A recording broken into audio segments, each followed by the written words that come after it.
Today I'm gonna give you a glimpse of the chronicles of the landlord, of how I go about my usual business ya kusumbua watu na kuwakula kichwa. Naomba usikize kwa makini juu line zangu ziko kode.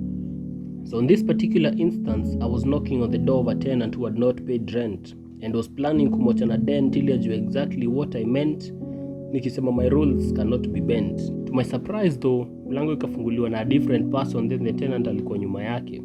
So nikamuuliza yeye ni nani, and this is what the door opener said. My name is Addiction, na mimi ndio Morio hii mtaa. The reason I say this is because I have put your tenants under my leash and dragged them on the ground kama duster up until ile time watakubali mimi ndio master.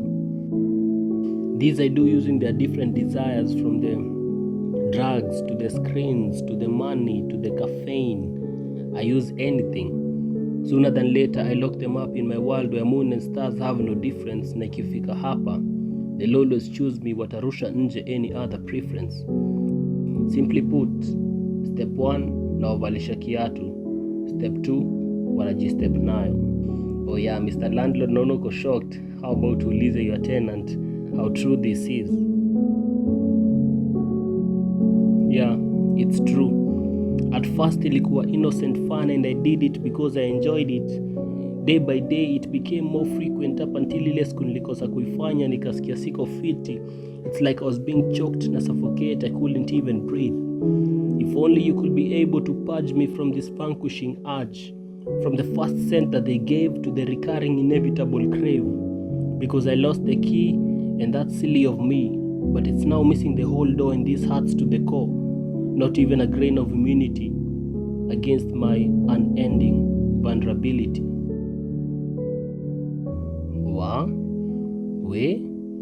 Hiyo ni tricky.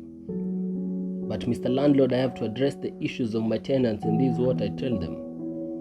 All this began when man decided to create a gap between him and the creator. So ni normal kujipata kwa such a situation, but don't accept it as a norm. See, the greatest deception is to accept a myth about you. A myth that you don't have the power ama haitatosha hiyo dawa. A myth that you can't get rid of the addiction, so you have to give in to the fiction. A myth that you can't control the appetite, so hakuna hata haja ya kufight. Remember, we're in this together, so seek help where need be. But most importantly, you have to decide. Decide to run the marathon hadi mwisho kama Kipchoge pale Olympics. And with this, I assure you that the finish line is just close by. All in all, we have a God who can help us through all of this. So call me Mr. Landlord as I come to hold every tenant accountable. And this I do poetically, so you can bet it's remarkable.